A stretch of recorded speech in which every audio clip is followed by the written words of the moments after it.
If you saw that 79-page user manual and felt your soul leave your body, well, I feel ya. I read it, took the mental trauma so you don't have to, and I'm gonna walk you through everything you need to know about the Lowrance Eagle Eye 9. Let's go. So let's walk through the buttons really quick, because once you know these, the whole Eagle Eye 9 suddenly goes from what do I press to, oh, this is kind of actually really simple.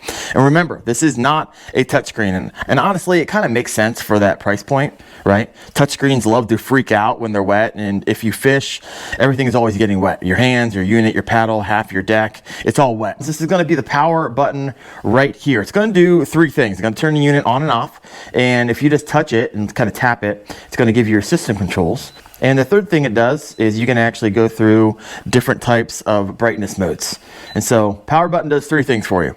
This right here is going to be your pages button. It's going to get you back home from anywhere. So if you're deep, dark rabbit hole somewhere, you hit your pages button, it's going to take you back here. Top right is going to be your waypoint button. If you hit that once, it's going to drop a waypoint. You hit it twice, it's going to save it. And if you hold it, it's going to bring up a find menu. So that's what the pages button does. This here is going to be your arrow keys, course down, right, up, left. You can pan around charts, you can navigate menus, you can switch between panels on a split screen.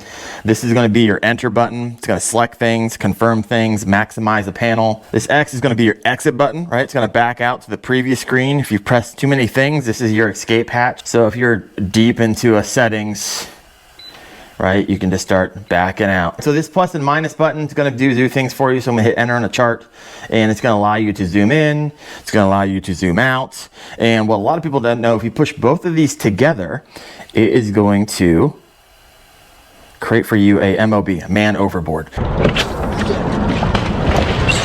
So if you quickly want to do a man overboard, you're moving fast, if you click the plus and minus together, that will do that for you. And lastly, you have the hamburger button down here. This could be your menu button, right? So it's going to bring up settings for whatever screen you're on. So if you're on a Sonar screen, it's going to bring up your Sonar settings that you have over here. And you can kind of work through all your settings. It's going to allow you to do chart settings, your overlay options, all the good stuff. So you're going to be hitting this menu button, the hamburger, a lot. All right, so what I recommend is spending a good 5 minutes before you go out in the water and really just understanding how those buttons interface and how to utilize them to your advantage, so you're not getting frustrated while out on the water. So now let's walk through all of it. This is going to be your home screen. This is where you're going to be able to choose your chart, your sonar, your DownScan, your live sonar, and your customizable pages. But here's the power move. You can create up to 9 custom pages, each with 4 panels. And so let me show you how you do that.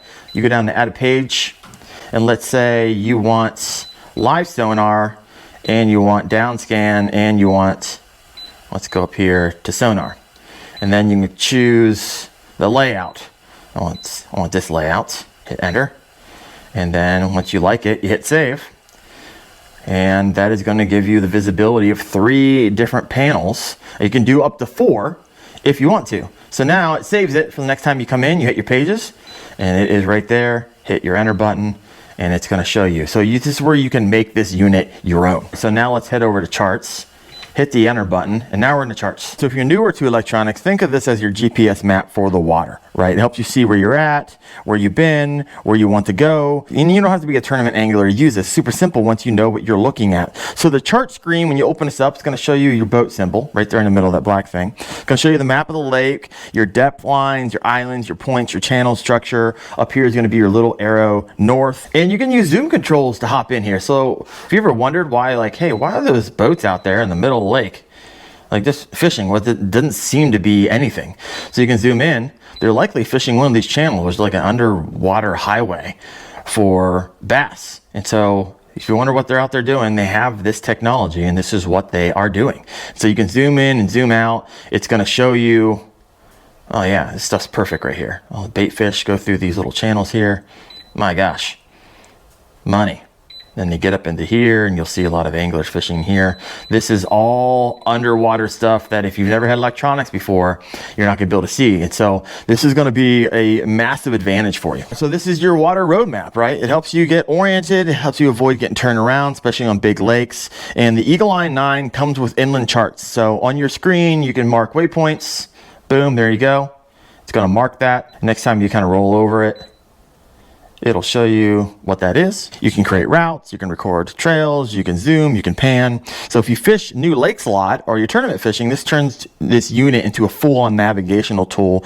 And yes, you can record sonar logs and custom mapping with a micro SD card. So with CHIRP mode, I'm usually going to be using this every time I'm out on the water. Now let's back out, go back to pages. Let's take a look at sonar.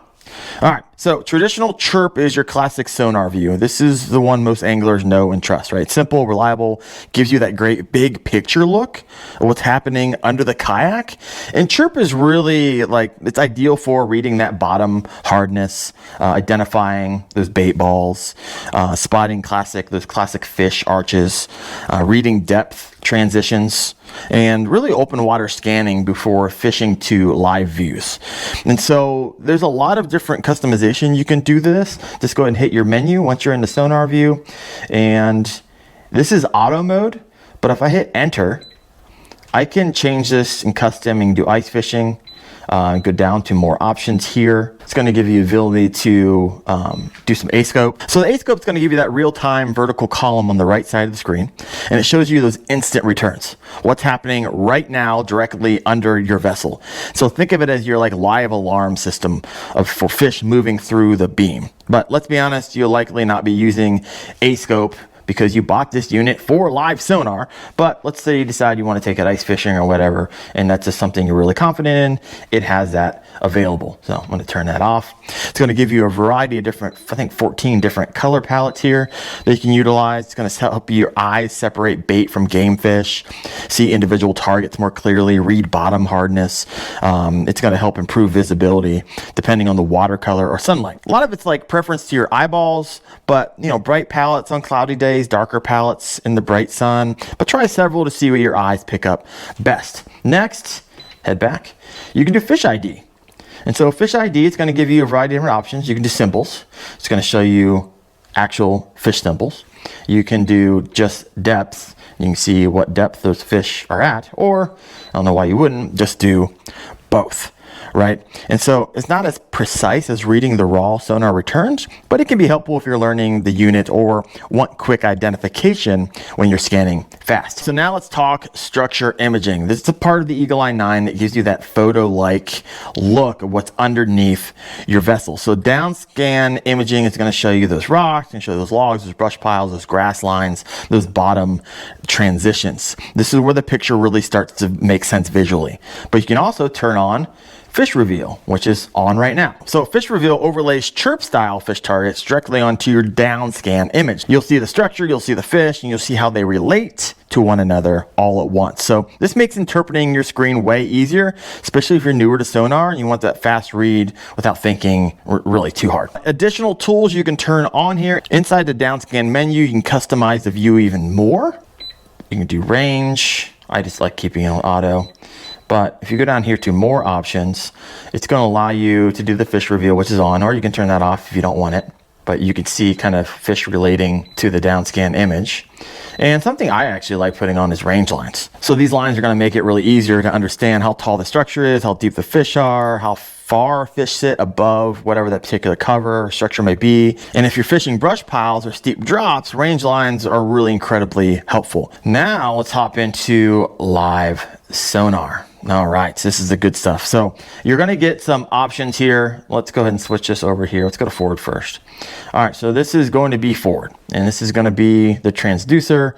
And being this is Eagle Eye 9, you're not getting this section because you're getting a cheaper unit, and it doesn't have all the arrays. If you had all the arrays and more expensive unit, you're going to see more degree of what's underneath your vessel, but you only get one array, so that's why you're seeing the angles that you're seeing. But now you're casting with purpose instead of guessing, right? Think of it as your underwater headlights. Point the transducer, scan ahead, watch movement, and drop your lure exactly where the fish are. And so there's forward view and then there's down view. So you get two live perspectives. Of course, this is going to show you ahead of your kayak, but then you can go over to down, hit enter, and it's going to show you what's happening below your vessel. right? And so this is ideal for vertical jigging and drop shots and bridge pilings and really like staying on top of a school fish like you see what's happening right now. So a few tips on here so you don't get wildly frustrated. Let's head over to forward mode. And this is some of the things that I recommend, right? It's your first time out, you're gonna get a bit frustrated if you're just gonna go out there and start scanning and catching donkeys. So first, forward-facing sonar clicks fast when you do some of these reps. Instead of going straight fishing with this unit, drop a jig or wait and watch it fall. Have a buddy paddle or pedal through the beam, point at a dock post or a stump and match its shape on the screen. Cast into your beam, track the lure back. Before you fish, calibrate your aim.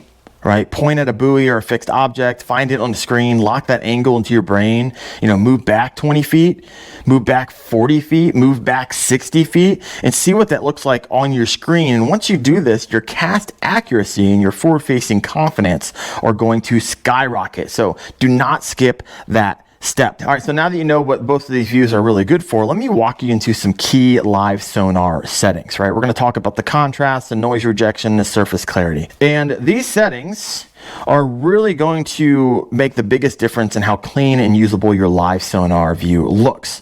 And so let's head into forward, go and hit your hamburger button for your menu. And once you get into there, let's head down here to contrast and hit enter. So contrast controls how hard sonar targets stand out from the background. Really similar to adjusting like a sharpness on a TV.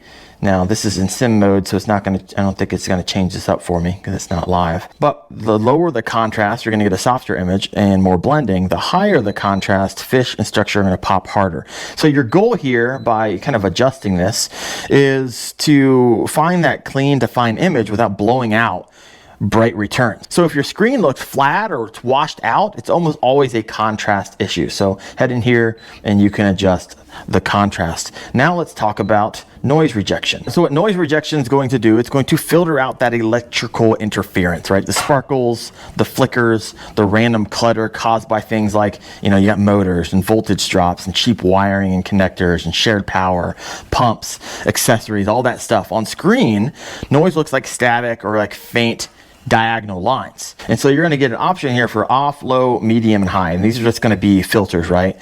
So off, you're going to get those raw returns at max detail, also clutter city. On low, you're going to get light filtering, right? It's going to be detailed. Medium is going to kind of be best all around, and highest is going to be the cleanest screen, but it might hide that tinier bait. So your unit's going to work best, obviously, when you have clean power as well. So forward-facing sonar sensitive. Dirty power equals dirty picture. Clean power equals those crisp, those stable returns. And so this is why I run a dedicated battery on my Eagle Eye 9 and why it performs noticeably better that way. And so if you're interested in this is going to run this unit actually for a pretty long time, and it's a pretty small battery. And so I've been running these for years and like it. Next, you're going to have surface clarity options. It's going to also give you 3 filtering options and of course off. So surface clarity cleans up the clutter in the top 3 to 6 feet of the water column. Those splashes, those bubbles, that chop, that hull noise that makes the top of your screen, or could make the top of your screen, look messy. So on the screen it looks fuzzy, scattered dot. So off is going to show everything. It's best for shallow water, like top water fishing. If you go down to low, it's going to be light cleanup. Medium is going to be good for chop. High is going to be max cleanup. It's going to hide those shallow targets though, right? So let's back out of here, back, and then we can look at and get some coffee. Whew, it's all talking. Next, you're going to have your ranges. And so you can shoot this out anywhere, I think from 5 to 200 feet. Is a lot of feet. And so think of your range as your casting zone, right? 40 to 60 feet is going to be ideal for casting to your target. Maybe 20 to 30 feet for tight creeks, docks, or shallow structure. You might want to go 80 to 100, right? If you're open water scanning, you're just trying to find those roamers out there. So think of forward range like a camera zoom though. The farther you look, the smaller everything out here is going to get. And then if you back out, it's going to give you the option. You can do a down range as well. Be completely honest with you, I just like to do auto and kind of set it and forget it. So let's say you are just on something, you're like, oh man, I want to remember this for later. Let's talk about some screenshots and recording. So this unit actually lets you capture screenshots and sonar logs and DownScan logs and screen captures of your custom pages. And all you have to do to enable that is really insert a micro SD card. And I believe it's a 32 gig max, so you can't use a card larger than the 32 gig micro SDs. And what you're going to do is hit the pages button and the power button at the same time. So let's go ahead and do that.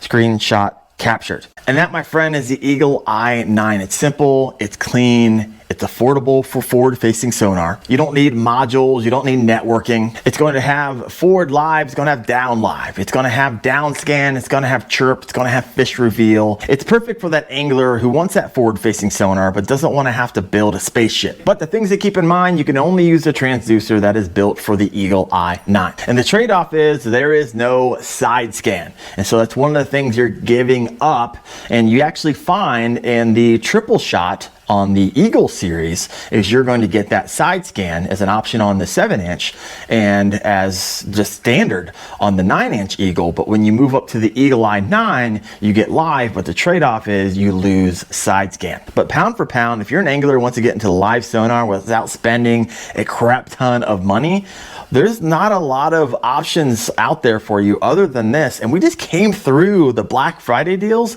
and they were offering this unit for like $795.